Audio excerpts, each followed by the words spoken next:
Amados, a graça e a paz de Cristo seja com todos vocês, uma boa tarde. Estou demorando a postar vídeos aí no canal por questões pessoais, mas hoje estou trazendo um vídeo muito interessante. Fica até o final, já vou te pedindo aí, deixa já no começo do vídeo aí o teu like, compartilha, se inscreve, ativa o sininho para receber a notificação toda vez que sair um vídeo novo. E hoje a gente vai tratar de um assunto muito delicado. A gente vai tratar sempre, todo assunto que eu trouxer vai ser à luz das Escrituras Sagradas. Eu fiz algumas anotações aqui, vou estar trazendo as anotações e vou te pedir, fica até o final do vídeo porque o assunto é interessante. A gente vai falar sobre o atual cenário político no Brasil. Eleições presidenciais, segundo turno, né, já se passou. Lula foi, ganhou com a maior porcentagem de votos. Os apoiadores de Bolsonaro não aceitam essa derrota nas urnas por achar que não foi tão democrático quanto parece. Não estou aqui para fazer juízo de valor, não sei se houve fraude, se não houve, não estou aqui para trazer isso. Não estou aqui para trazer divisão no povo, estou aqui para convidar o povo para fazer o contrário, para se juntar. E eu fiz algumas anotações aqui, fica até o final. Bolsonaro reconhece a legitimidade das eleições e reconhece Lula como eleito. E pediria à população que está se manifestando atualmente por todo o Brasil para cada um se recolher às suas casas e reconhecer ali essa derrota nas urnas. Essa seria uma das hipóteses para o atual momento.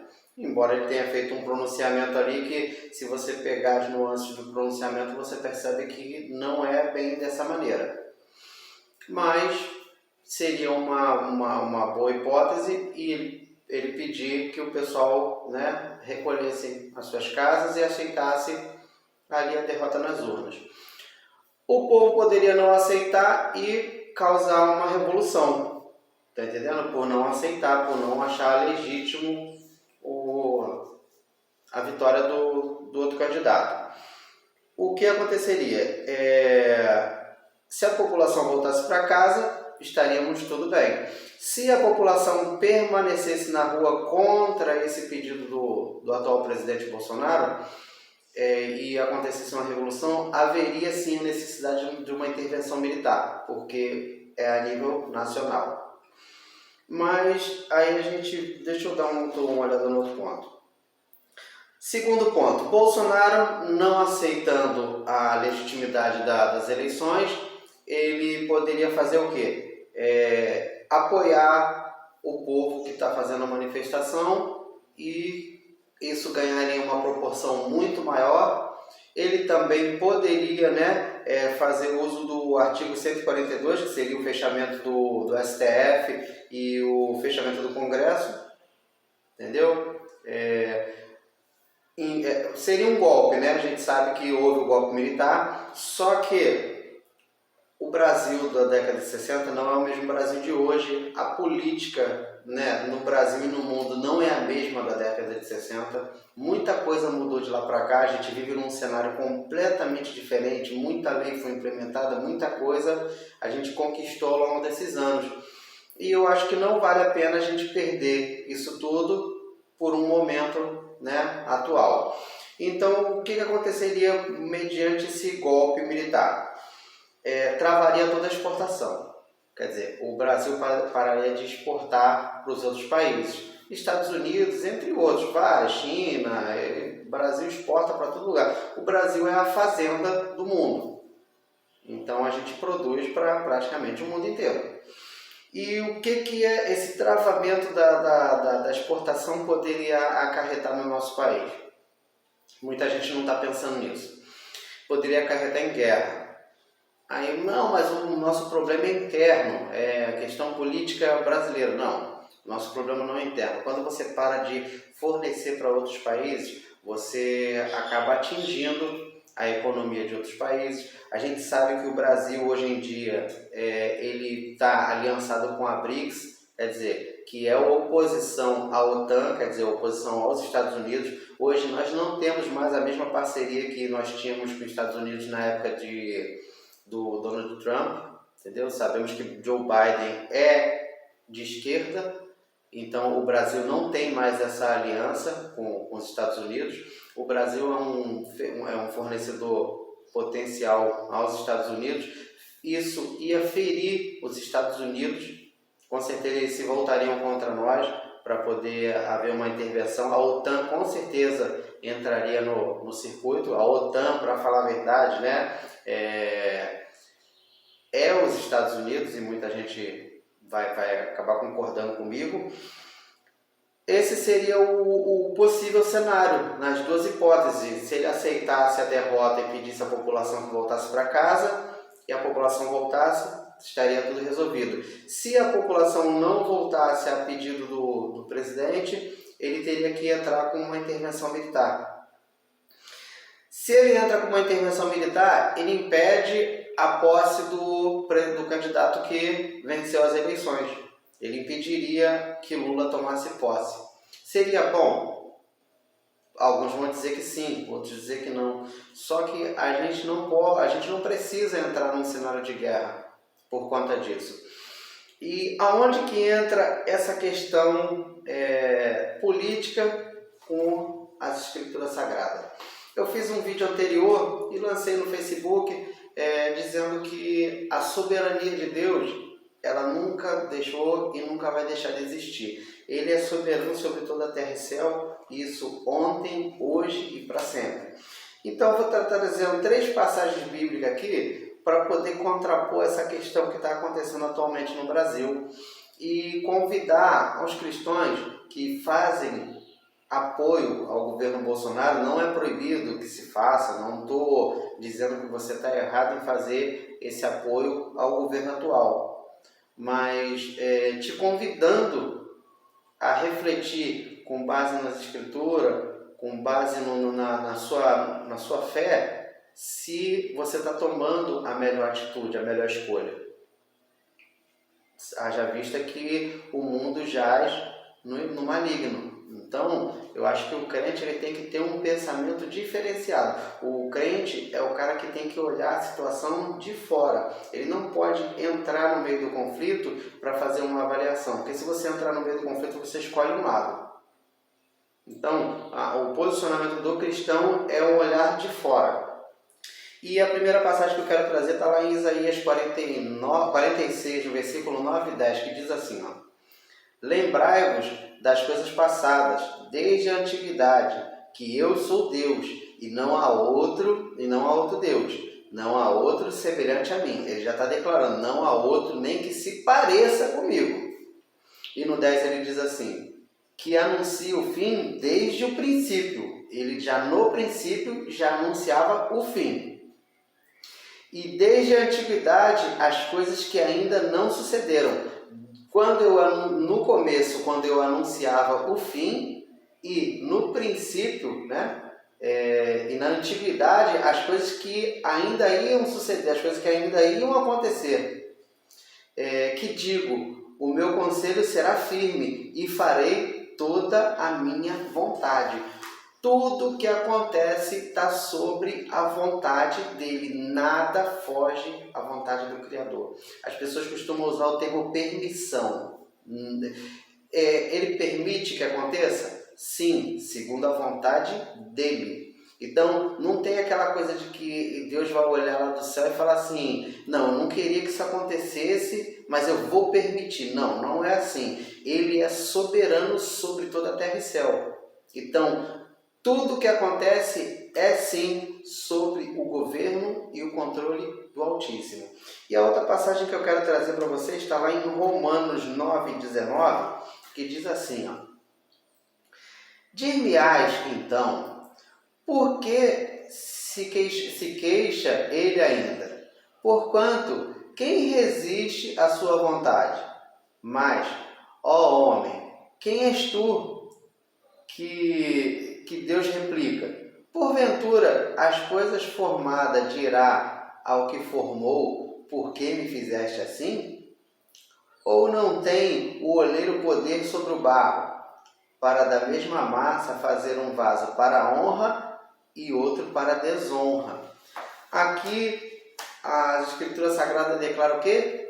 O oleiro, ele tem o barro na mão e ele faz conforme ele quer. E o barro não vai dizer para o oleiro: por que você está fazendo assim? Por que você me fez para honra? Por que você me fez para desonra? Não. O objeto, ele não questiona quem o criou. O objeto, ele obedece o fim para o qual ele foi criado. Se você fabricou uma caneta, a caneta ela não pode dizer para você: por que você me fez caneta? Por que você me fez com a tinta azul, vermelha, preta? Não. A caneta, ela foi criada para o uso específico dela, escrever, e ela tem que cumprir somente o objetivo pelo qual ela foi criada. Da mesma forma, o ser humano, ele foi criado para obediência. Uns foram criados para honra, outros para desonra. E aí, nesse momento, o cristão vai dizer assim: não, que isso? Alguém foi criado para desonra? Sim. A própria Escritura declara o quê? Que até o ímpio foi criado para o dia da ira do Senhor. Até o ímpio foi criado para aquele momento. E foi criado por quem? Pelo Altíssimo Soberano, ao qual ele não perdeu a soberania dele. Em momento algum fugiu o controle dele. Então, você cristão que está se manifestando, você tem todo o direito de dizer, de fazer um manifesto a respeito da sua vontade, mas não de ir até esse manifesto, de se envolver nesse conflito. Por conta da atitude de muitas pessoas com relação a essa manifestação, pessoas vão perder suas vidas por causa ou de alimento, ou de medicamento, de atendimento médico e de muitas outras coisas. A gente depende de muitos insumos que vêm por meio de rodovias, das quais estão bloqueadas, estão impedidas de chegar até os seus destinos. Está entendendo? Então, você cristão, não faça parte disso. Qual é a contribuição do cristão para a sua nação? É a oração. Se fecha no seu quarto, ora, pede sabedoria, direção e pede para que a boa, perfeita e agradável vontade do Criador dos céus e da terra seja feita. Então, não entre no conflito. Se você é cristão e foi criado como vaso de honra, então se comporte como um homem honrado e deixe de lado o meio político. Não misture o santo com o profano. Se eu for falar aqui de quantas profecias a gente escutou durante a eleição de que Bolsonaro seria reeleito, né? E essas profecias não aconteceram, quer dizer, a gente tem que julgar a profecia, não o profeta. Então, eram profetas de mentira. Eles profetizavam dos seus próprios corações, da sua própria boca. Isso vai gerar uma consequência para eles? Sim, claro. Muitas pessoas se apoiaram nessas profecias erradamente. Por quê? A profecia você lê e guarda ela, ouve e guarda para o dia do acontecimento. Se ela não acontecer, aquele profeta era profeta de engano. Eu passaria a tarde inteira aqui mostrando vídeo para vocês no YouTube, em qualquer rede social, sobre pessoas profetizando, né, que a vitória era certa e que Deus tinha mostrado. Deus falou para mim que Bolsonaro ia ser reeleito, Deus falou para mim que ia acontecer isso e aquilo. Não foi o que aconteceu. A profecia eram profecias mentirosas. E aqui eu vou trazer mais uma passagem que está aqui em Atos 5,39, que diz assim, ó: mas se é de Deus, não podereis desfazê-la, para que não aconteça de serdes também achado combatendo contra Deus. Aqui o contexto da situação eu já li num outro vídeo, e aqui os apóstolos são levados ao Sinédrio para supostamente serem julgados, e alguém do conselho diz assim: houve um homem que arrebatou tantas pessoas, né, com o seu propósito ali, pregando a sua ideologia, e esse morreu e o povo se dispersou. E teve outro também que levou também uma multidão com ele, e quando esse morreu também, todo mundo se dispersou. E agora tem esses aí que são os apóstolos de Cristo. Se a obra deles é de Deus, ela vai permanecer, mas se a obra não for, ela vai se desfazer. Então, não vamos combater contra esses homens para que nós não sejamos encontrados combatendo contra Deus, caso eles estejam realmente falando em nome de Deus, pregando em nome de Deus. Isso é uma atitude de sabedoria. O homem fala assim, eu não vou entrar no caminho desses que estão levando, né, as boas novas. Por quê? Se essas mensagens que eles levam é realmente vinda de Deus, essa mensagem vai permanecer para sempre. Se não for, daqui a pouco esse povo se dispersa, porque o líder dele já morreu. Cristo já tinha morrido e já tinha até ressuscitado. Está entendendo? Então, o crente deve fazer isso. Saia do caminho dos políticos. Se você foi criado para vaso de honra, vá cumprir seu ministério, pregar o evangelho, falar do amor de Cristo e esquece o meio político. Deixa a profanação política para quem é profano, e você que é santo fica com o que é santo, fica com o evangelho, fica com a pregação do evangelho. Até porque, por conta dessa polarização política, você sabe o que o cristão fez com a pregação do evangelho? Você impediu você próprio de pregar o evangelho para alguém. Imagina que você vai pregar o evangelho para alguém que é de oposição ao político que você escolheu. Você é bolsonarista e você vai pregar para um cara que é petista, lulista, sei lá como a pessoa prefere ser chamada. E o cara diz para você, não, eu não quero ouvir nada de você porque você é apoiador do Bolsonaro. A pessoa vai passar a rejeitar a pregação do evangelho por causa de uma ideologia política. Isso não é o correto, isso não é o certo. Então, deixemos a política para quem faz política e deixemos o evangelho para quem prega o evangelho. Você cristão, sai desse meio político, esquece isso e vai viver o evangelho, vai pregar o evangelho. Deixa quem fala de política falar de política. Você tem direito de se manifestar? Sim, claro, mas você tem que ter sabedoria.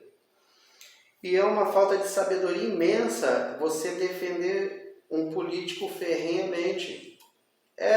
Sabe por quê? A própria Escritura fala, uns confiam em carros, outros em cavalos, mas eu confio no Senhor dos Exércitos.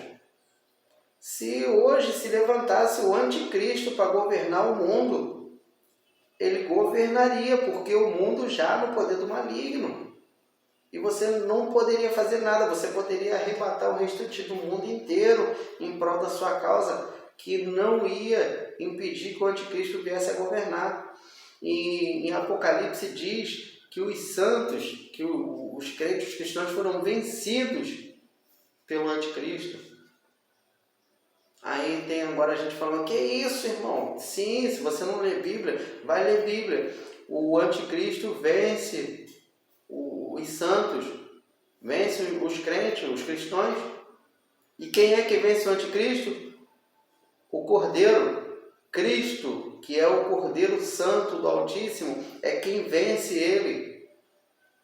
Nós só temos o dever de levar o evangelho a toda criatura, de pregar as boas novas, pregar que existe salvação, pregar que existe uma vida após essa vida material, que nós não devemos nos apegar a nada desse mundo. E tem gente defendendo político com um gás tão grande que nunca defendeu o evangelho, as escrituras desse jeito.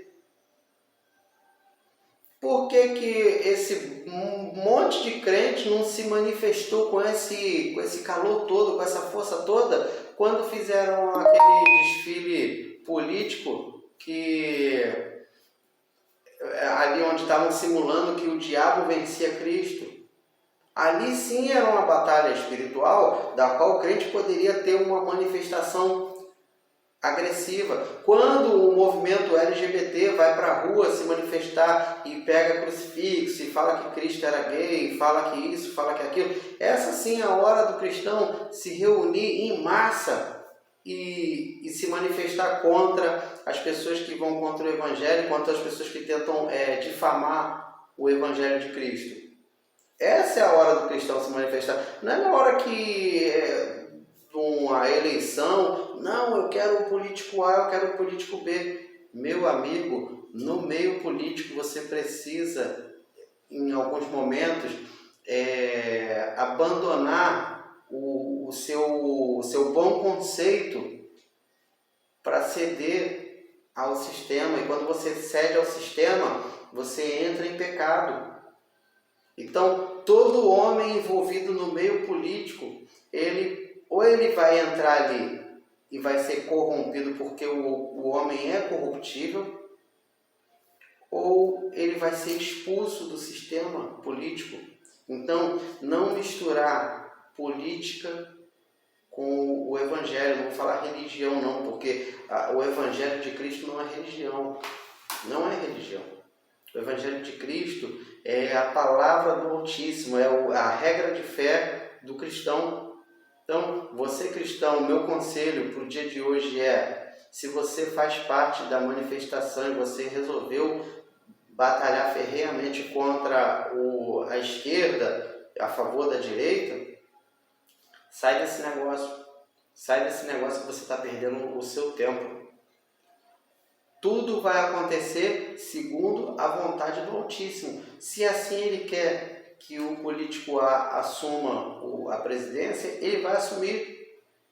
Está entendendo? Quantos reis maus existiu na história da humanidade? E todos eles foram, sim, levantados segundo a vontade de Deus. Nenhum deles se levantaram ou se opondo a Deus, porque ninguém se opõe a Ele. O barro, ele nunca vai questionar o oleiro. O barro, ele só vai obedecer. Se você é barro de vaso de honra, você vai ser usado como vaso de honra. Se você é vaso de desonra, você vai ser usado como vaso de desonra. O ímpio foi criado, sim, para o dia do juízo. Então, a minha mensagem de hoje é essa. Curta, comenta, se inscreva, compartilha, para que esse vídeo tenha um bom alcance. O nosso dever como cristão é joelho no chão e clamando ao Altíssimo que a boa, perfeita e agradável vontade dele seja feita em nossas vidas. A graça e a paz de Cristo seja com todos vocês, e esse é o vídeo de hoje, tá?